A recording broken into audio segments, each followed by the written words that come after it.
the network for the AV industry. What are you listening to? This is AV. This is AVNation. This is AVNation. This is AVWeek, episode 192, recorded Friday, April 24th, 2015. Wireless 4K. Ready. AV Week. Performing scan. Week. Online. This is AV Week. AV Week. This is AV Week, your weekly wrap-up of audio-visual news and information. My name is Tim Albright. I am your host. With us this week is Scott McGarrigle from Utility. How are you, sir? Hello, doing great. Thanks, Tim. Scott is the co-founder, president, chief technology officer, and everything for Utility. So, actually, I met Scott and a bunch of the Utility guys and gals at InfoComm last year at the tweet up we had. So he was very nice and very kind to come by and say hey. So, real quickly before we get started, tell folks what Utility is and kind of what you guys do. Well, Utility is a software-based AV control and management platform. So what we do is we take not just the control of devices in any classroom or whatnot, but it's really a software-based AV platform. Oh, looks like someone is joining us. That's Malissa. Hi, Melissa. But keep. So what we've done is we basically turned control from a box to a software application. So Utility lives on the server, a centralized server that supports, an enterprise group of rooms, and so it's configurable. It's you add devices to it, so it's what we call software-defined AV. By taking our solution and then configuring it, you actually are creating a system that can not only control the room but also monitor it. And there's a lot of intelligence. There's a cloud-based platform that supports all of that. So in terms of gathering analytics, and common thing is lamplight, but we go way beyond that in terms of tracking usage, tracking outages, errors, or just health of the system. Daily reports here, the room's up and running. There's built-in help desk. So just a whole plethora of services that really, what we're trying to do is change the way that people approach AV control. And it's not just a box with a button anymore. It's really a smart application that's network-based and tied in with services in the cloud with remote support, that whole thing. So there's a lot in the Utility platform, but basically we think of it as control management and analytics and the ancillary services that are part of it.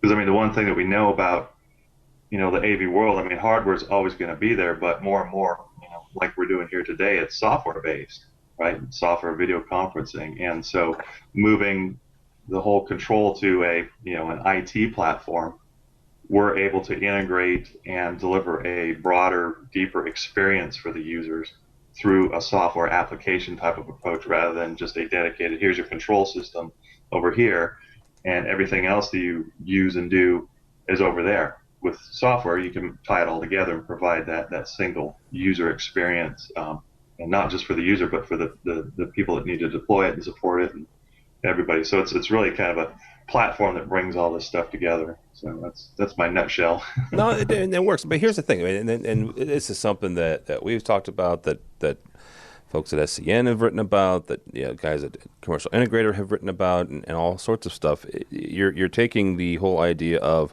the IT AV convergence, which I'm not a crazy fan of that word, simply because I think it's been overused in the last 10 or 12 years.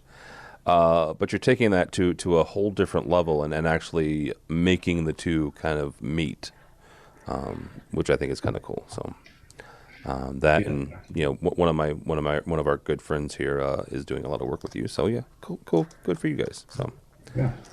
Also with us, I believe, I hope at least, is one of my favorite, if not my favorite, educator for AV stuff. Her name is Melissa Dillman, and she is with Kramer Electronics. How are you, ma'am?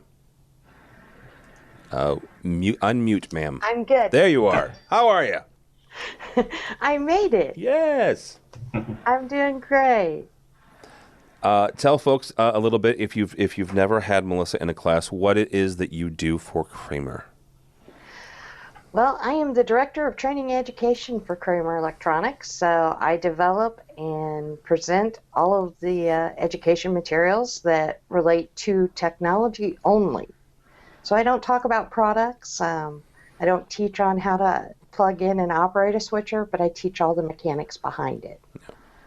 Yeah, and she does probably one of the, this a couple years ago, Melissa did a session at the Technology Managers Council and did a very good job on HDCP and HDMI and just digital in general. So it was good stuff. So, alrighty. And just for those of you watching, and I'm a little bit, crazed today, the nice thing about AVWeek is the fact that, and just AVNation in general, is that all of us kind of work in the industry. The evil part about AVWeek and AVNation is the fact that all of us work in the industry, and I had to shoot my fine guests here a quick email saying, hey, I'm still on site and I'm going to be a little late. So they have been very nice with their time and very accommodating. So I thank you both very much. All right, let's hit this off. Our buddy Ted Green over at Strategy. Sharp is expected to report 200 billion yen in losses. Now, that sounds like a lot of money, unless you know how to convert, yen to dollars. You don't know what that is. Roughly, you're talking about 1.6 billion. Still a lot of money. Melissa, we'll start with you on this. Sharp, God love them. They've been in a dire straits for a few years here. Where are they going? Just in general, and I don't. We can have a larger conversation about displays in general, but where is Sharp specifically going here? Well, I think Sharp, like most of the other Japanese manufacturers, are all heading in the same direction. They're getting out of the TV business. Not sure that they really have a choice but to get out of the TV business, given the depleting revenues that they're seeing. Interesting enough, Sharp makes a lot of products, a lot of glass, obviously, but they do a lot of glass for the automotive industry and for iPads and iPhones, etc. So really, I think they're going to have to change their business model, probably leave that consumer market. One of the interesting things going on right now with a lot of these guys is that they're actually licensing out their names. So I would expect to maybe see Sharp do that, where they start selling their product, even though it's being manufactured by another manufacturer in Korea or China, but they use the license to put their name out there because people are more apt to buy it because it says Sharp. So I really think that's probably where they're going. They're going to have to make some serious changes. They can't continue to see these deficits in their business.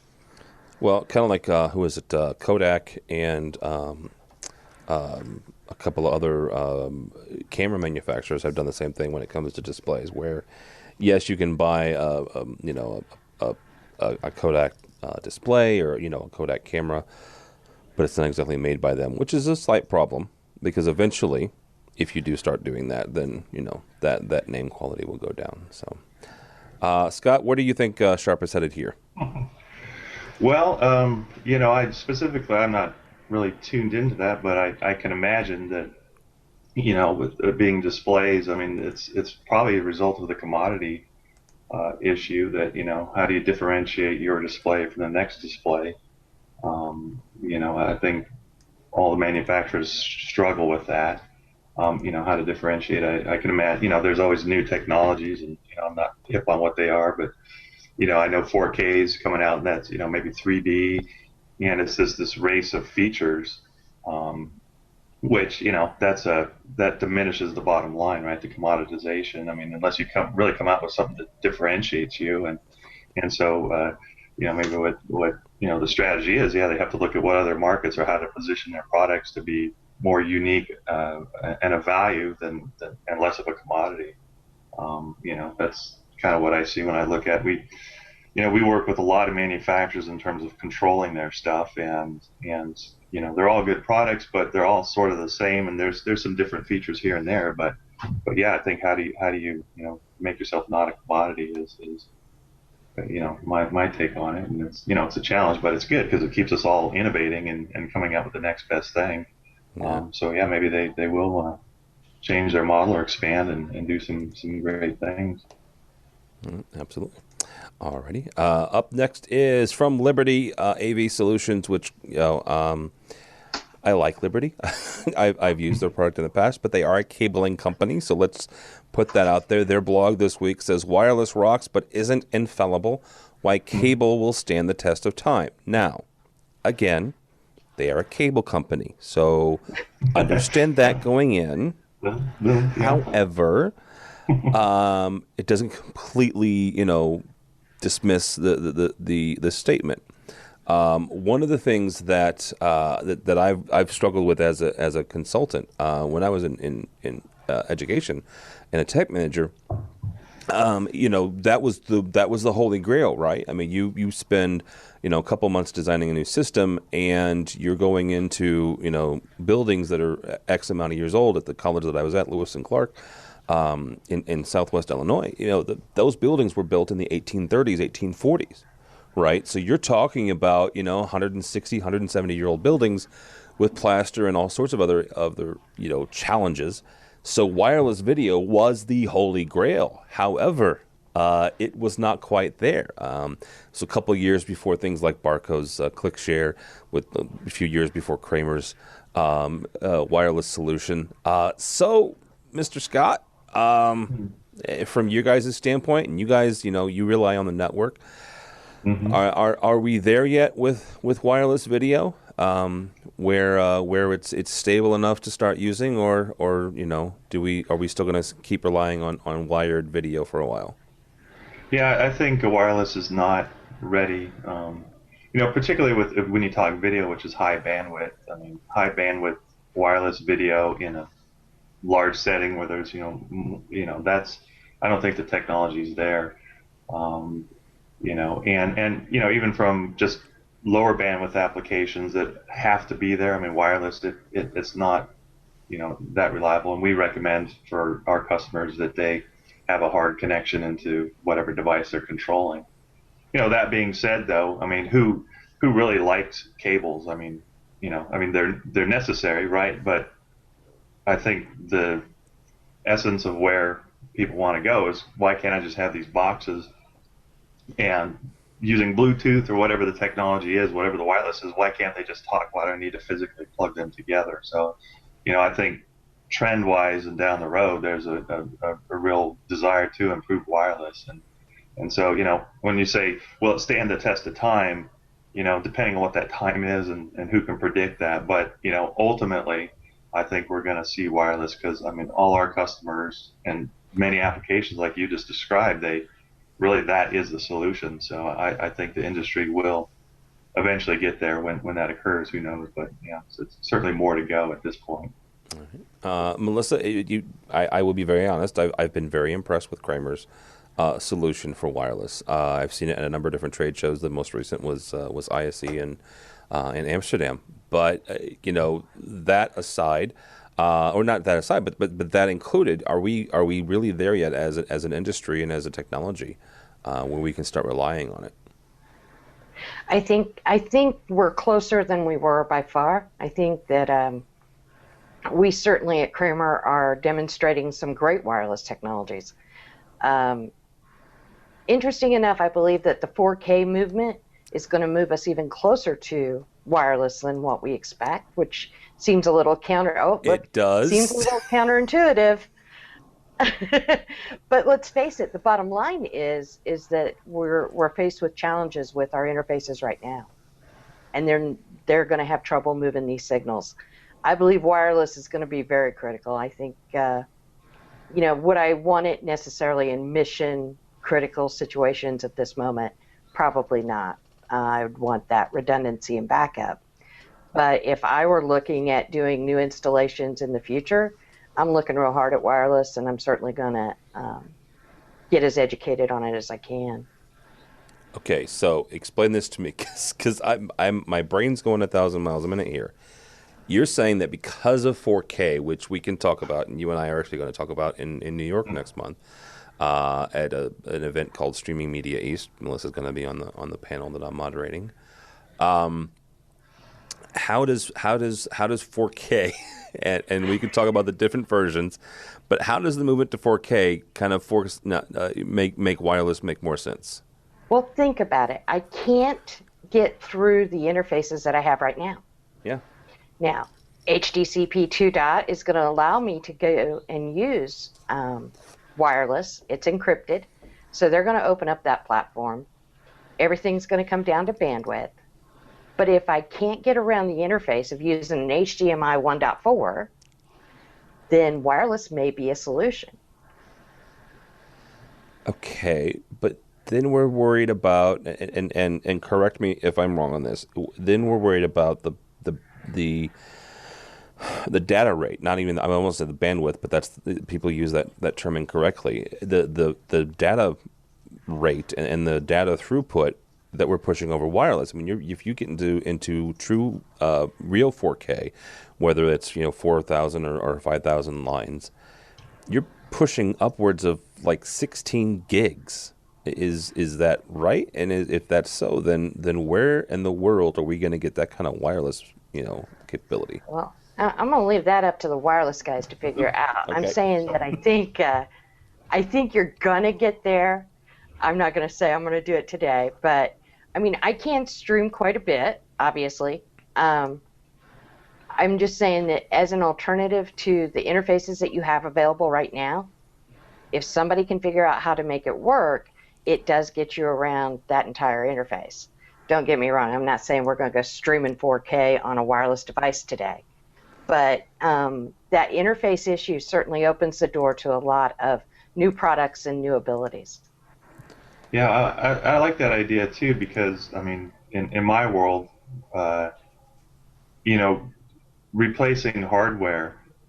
So if you look at the interface, like it's an HDMI or this or that, wireless basically takes the physical form factor out of the equation, and it's turned into just whatever the wireless protocol is. So yeah, in the olden days with AV, you had all your different signal types, and does it fit in here and fit in there? And now it's kind of like ubiquitous with HDMI, and I guess 4K is a different format or whatnot. But yeah, wireless would sort of eliminate all that. So essentially, there's no form factor anymore for connecting devices. That would be huge. I mean, it doesn't leave a lot of stuff to be plugged in, but in terms of interoperability and flexibility, I mean, that's some cool stuff. Well, and that also leads us into our next story, which is, God love them, Extron has come out with true 4K, which is an interesting. It's an interesting effort. Let's put it that way. Our buddy Mark Coxon kind of tried to sort of make sense of it, but even he had a difficult time. He did talk with one of the vice presidents at Extron and try to get some clarity here. Gary Kay wrote some stuff on Rave's website. First of all, there are several flavors of 4K, right?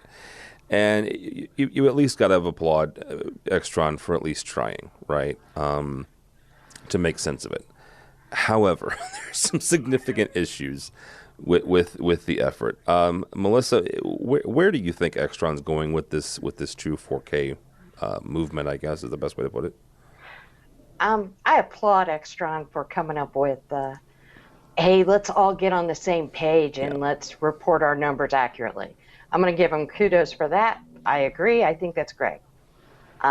Problem being, as with most things with 4K right now, is one, don't forget that 4K and UHD are not the same thing. Amen, sister. They mean different things, and I think that message was clearly misrepresented or confused.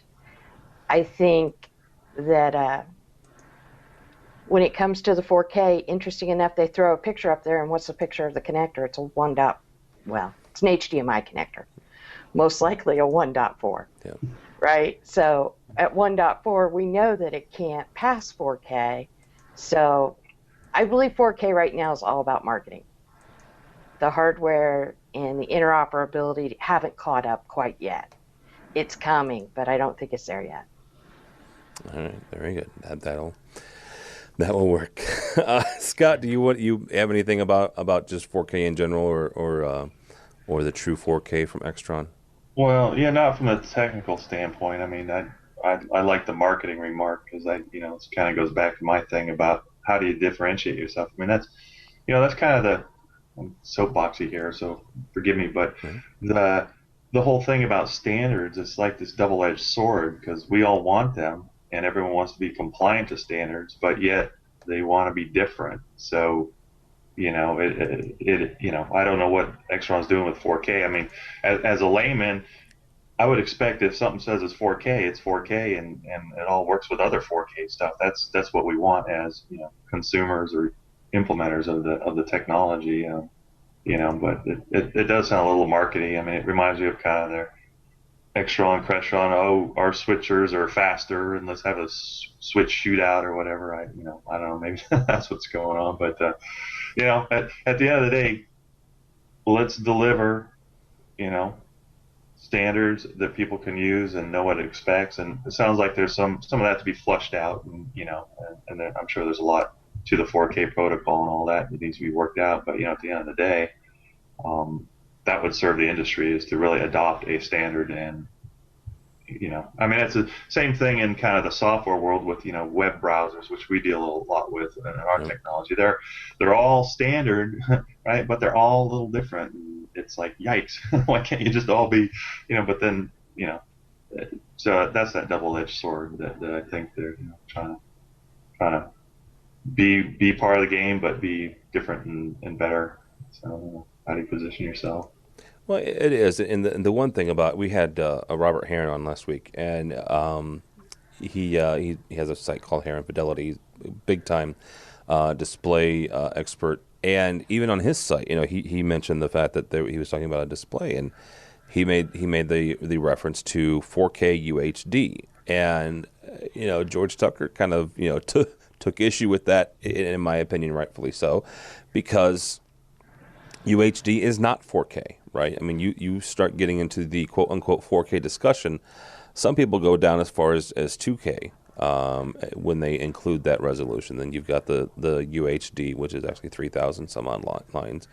Then you have actual, 4,000 lines, and you have 5,000 lines, and so on and so forth. Yes, I understand the marketing part, and Scott, to your point, it makes sense for our industry. The problem is we have so many industries that are kind of intersecting here when it comes to display resolutions. You have the CEA, right, which is the Consumer Electronics Association, which is the Robert Heron's rebuttal to George's comment last week, was the fact that the CEA actually has standardized on the term 4K UHD. That's what they're recommending people market as. So standards are great, but you're right that it's a two-edged sword where it can go both ways, where if you standardize on something that's not quite, accurate or true, then you've got issues. So, all right. Well, and I think there's a lot that needs to be done regarding the education, not only of our own industry, but of the consumer. I got a call the other day, and rightfully so, the integrators in the field trying to figure out, what are the specs? It says it's 4K ready. What does that mean? And at the end of the day, you have to look at the device and see what are the interfaces. Oh, it has HDMI on it. Well, that tells you that you're not going to get 4K. You have to do the math, and you kind of have to do it in a backwards fashion. So I'm certainly out there teaching a lot about doing the math, and then you can get through all of the marketing hype because the numbers won't lie to you. Yeah, absolutely. Got all of that. All right. Let's see if I can do this correctly this time. There it is. Hey, speaking of standards, and speaking of the CEA, CEDIA, and InfoComm have all said, let's get standards on architectural drawings, because that's what we need. I'm being somewhat silly as a design consultant and person who programs and does this stuff. It's not a bad idea, right? The one thing, and Scott, we'll start with you on this. Is this something where, are these the organizations that should be doing this architectural drawing symbol standard? Or is it maybe, should we start inviting other folks when it comes to architectural drawing standards, like, I don't know, the AIA? You mean the architects? Yes!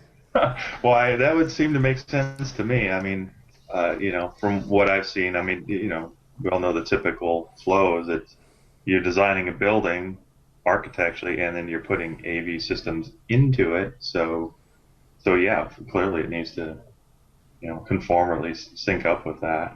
Now if you talk about, I guess there's the architectural component of AV design, right? What goes where physically? I need plugs and jacks, but then there's also kind of the AV side of how do I represent different devices and network things, and maybe that's kind of that's separate from the architectural component.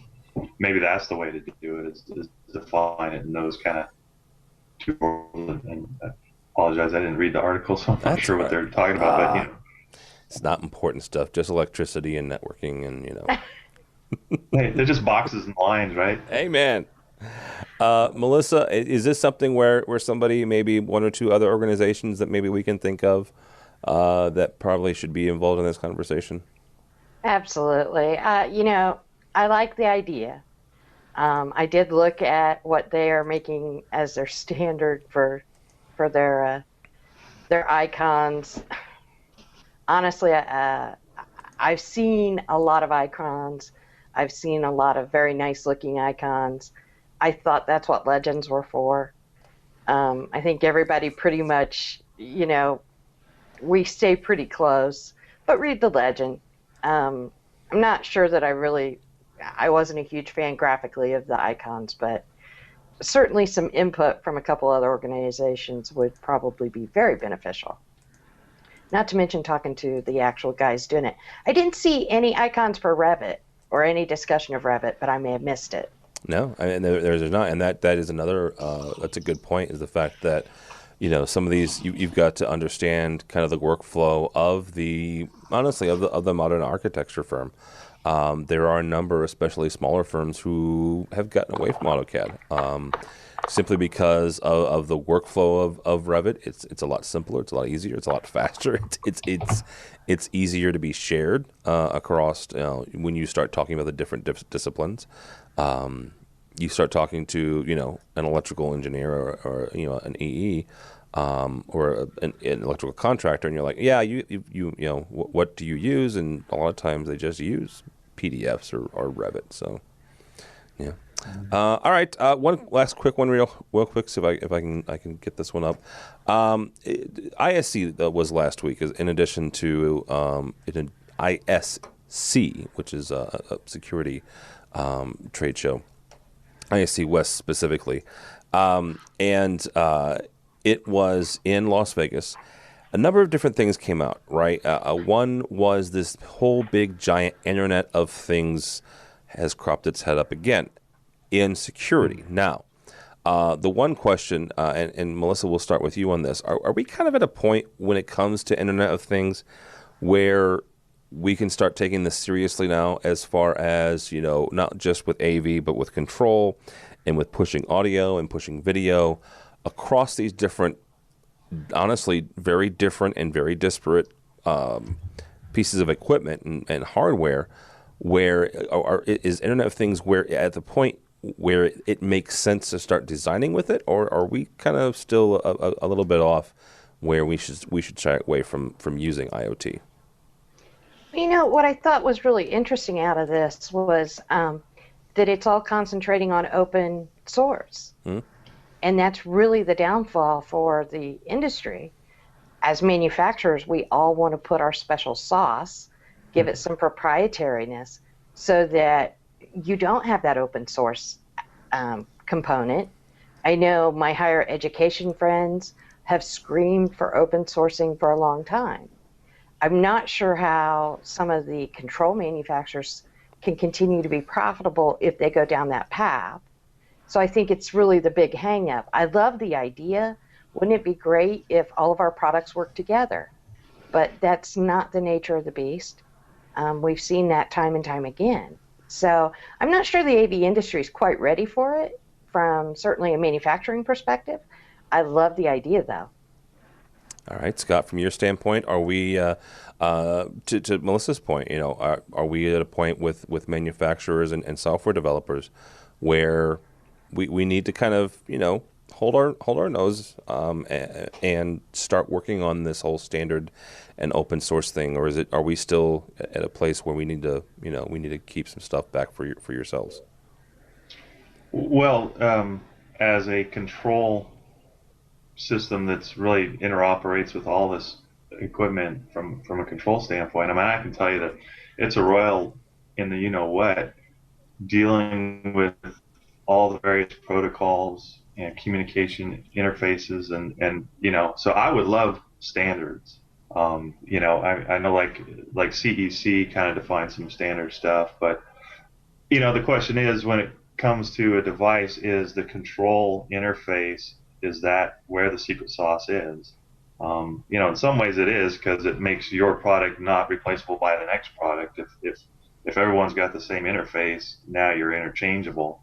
But that's kind of I look at it as it's not adding value. It's kind of locking things in. But I mean, when it comes to manufacturers, I think definitely having standard control interfaces, and there's been some work done, like some projector PJ Link is, a lot of those projectors use that standard protocol. Or my other big pet peeve is devices come on the network. There ought to be a ubiquitous discovery and configuration type of protocol. I mean, depending on what the device is, you need to set its IP address.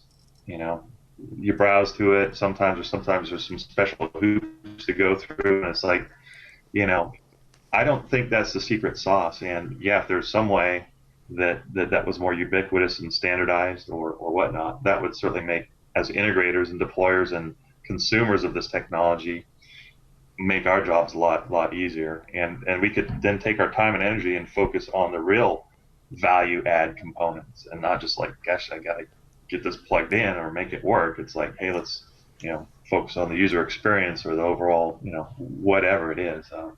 So that's where I'd like to see things go. I mean, it's a lot of work. I mean, defining standards is, we talked about the double-edged sword, and there's probably multiple edges there too, because the thing that, like with AMX has their beacon technology, which we support. I mean, and I know some other companies kind of de facto, adopted it, but companies, they take these open or these protocols that, and they want to make them proprietary. And so, yeah, it's that push and pull.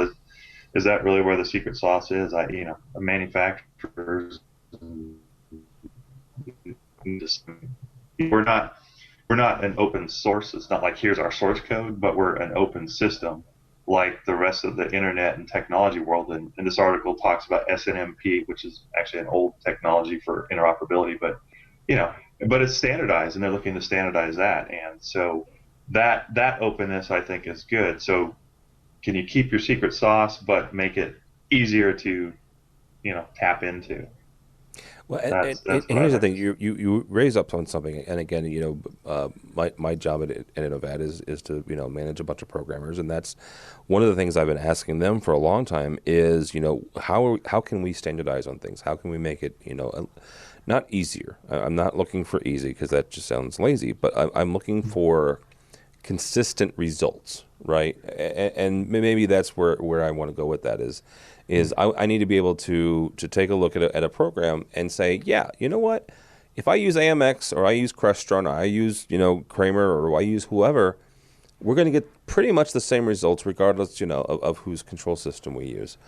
Yes, each one of them has their strengths and each one of them has their weaknesses. I'm not saying there's not differences there, but if we have I can look at it and say it's going to take me X amount of hours to do the same thing.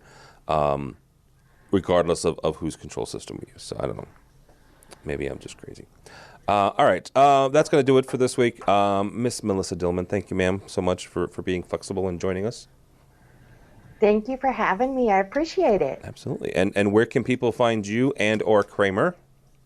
Oh, you can find us all over at kramerus.com. Okay. And I'm always on the training tab, so if you ever need me, that's a great place to find me. All right, and I'm doing this because I looked it up beforehand because we're going to talk about our booth. You can go to the Kramer booth at 3443 at InfoComm show. So you can check that out. It'll be hard to miss this year. That is, I saw that. It's a very sizable booth. Let's just put it that way. Yes, it is. Yeah. So also Scott McGarrigle from Utelogy. Thank you, sir. Thank you very much. And where can people find you or find more out about Utelogy? Well, at our website, utelogy.com, utelogy.com. All right. And his booth is 4462. We talked about a couple of his neighbors off the air. For us and for AVNation, go by the website, avnation.tv, avnation.tv. You'll find this program and a host of others. You will actually see Miss Melissa Dillman on one of the previous episodes of AV Crosstalk, our debate show. But if you're going to InfoComm, a couple things for us here at AVNation. Number one is our booth. Our booth is number 6667. Which I don't, depending on your religious affiliation, you have a problem with that. George Tucker, who's my resident agnostic, absolutely loves it. So, there you go. And he looks like Anton LaVey. So, you can take that for what it's worth. But 6667 is our booth. It's in Hall D. We also have a tweet up, which we're going to be doing in W223A, which is a little room that we've got. The tweet up will be on Thursday of the show from 4 o'clock until 6 o'clock. So stop by and say hey, get some free food and drink and some network. That's actually where I met Scott for the first time at last year's tweet up. So go by the website, though, avnation.tv, avnation.tv. Thanks so much for listening. Thanks so much for watching. This has been AV Week.